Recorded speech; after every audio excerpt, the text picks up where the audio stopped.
UMass Medical School is one of the Commonwealth's great treasures. Right now, researchers at UMass are on the front line of the global fight against ALS.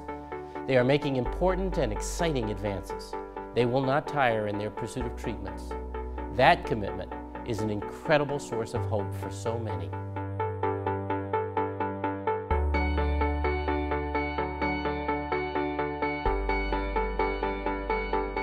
One of the best things state government ever did was to establish the University of Massachusetts Medical School.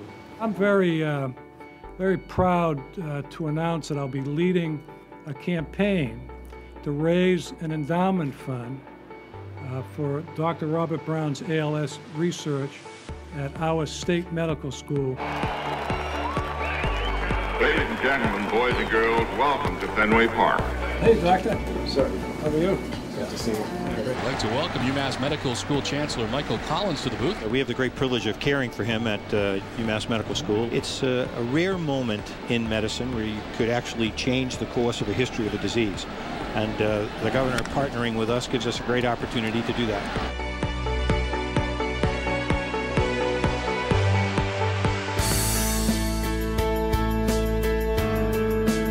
In the history of educational institutions, there are periods marked by growth and success. At the University of Massachusetts and the UMass Medical School, this is such a moment. We begin this academic year with campuses that are thriving. Our new president has taken the helm with enthusiasm, experience, and confidence. We believe that collaboration with the other UMass campuses is essential to our success, and we focus on assuring that we fulfill our educational, research, and service missions to the fullest extent possible. The investment our state and federal governments make in this university is producing remarkable returns. This is an incredible moment. We're looking at high-quality facilities, high-quality faculty, high-quality staff. We're looking at state-of-the-art research going on. It just really says that UMass is high quality. UMass is a choice that Massachusetts residents should be proud of. I think the OR is a sacred place. It's pure medicine. We were able to observe a heart transplant surgery. We operated all night, got done at 9 in the morning. I thought the whole surgery was heroic, to give him a new heart, a new life. The patient went back to his home. He felt great and looked great. Getting into UMass Medical School changed my life. It's put me in a position to change the lives of other people as a surgeon, and for that I'm truly grateful. The faculty on our campus is a great gift to this university. The heart and mind of a university lie within its faculty. In their commitment to our students, we see their heart at work. In their scholarly accomplishments, we recognize the brightness of their minds. In individual faculty, we see determination.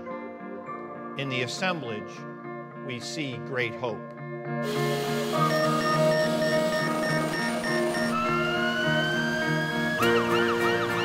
We are the Central Mass leaders in total joint replacement surgery.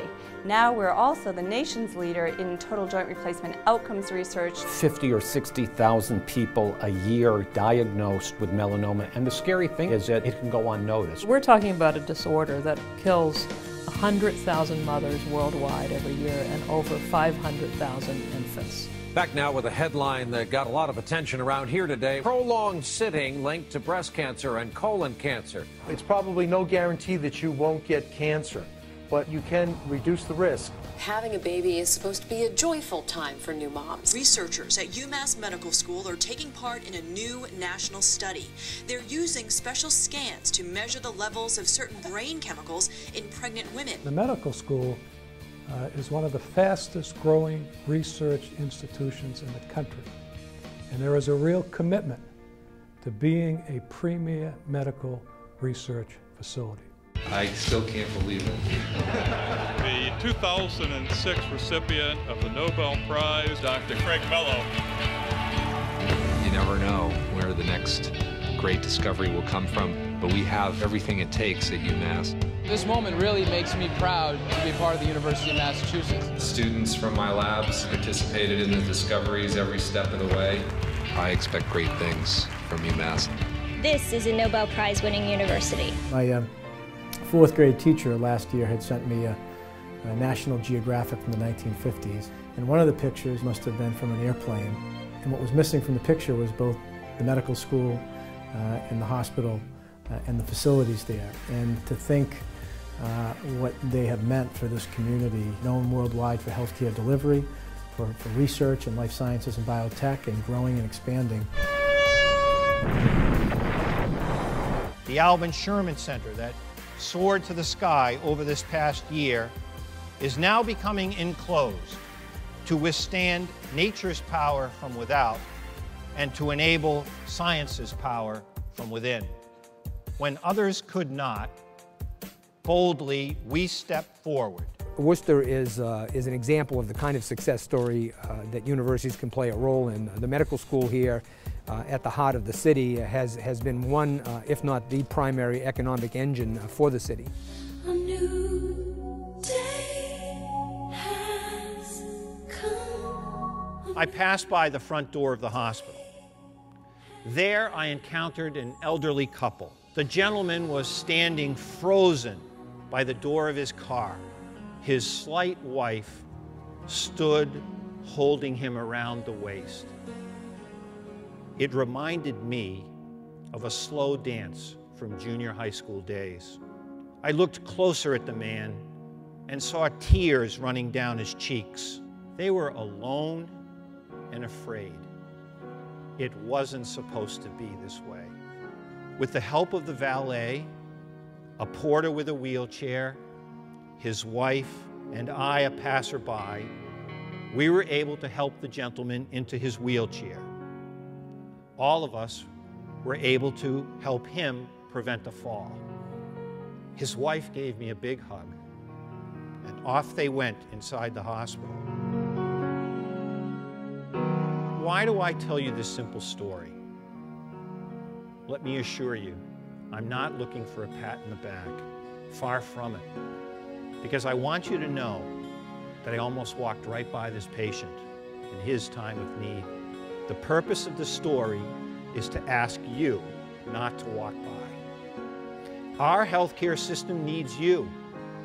It needs each of us working together as UMass to make a difference in the lives of patients around the world.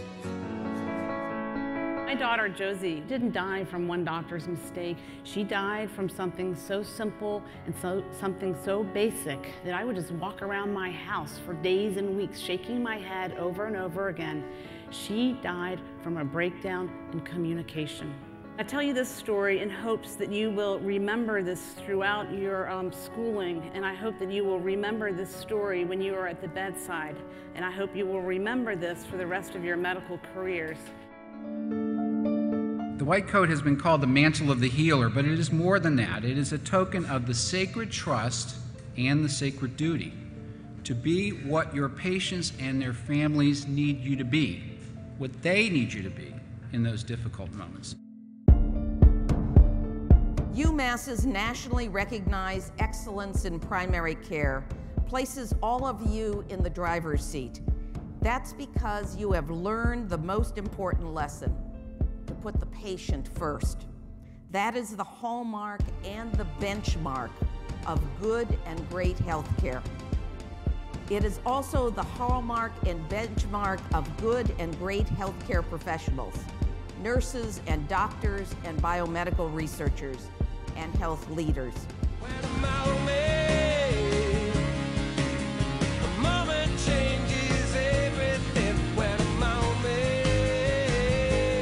I was born with a hole in my heart.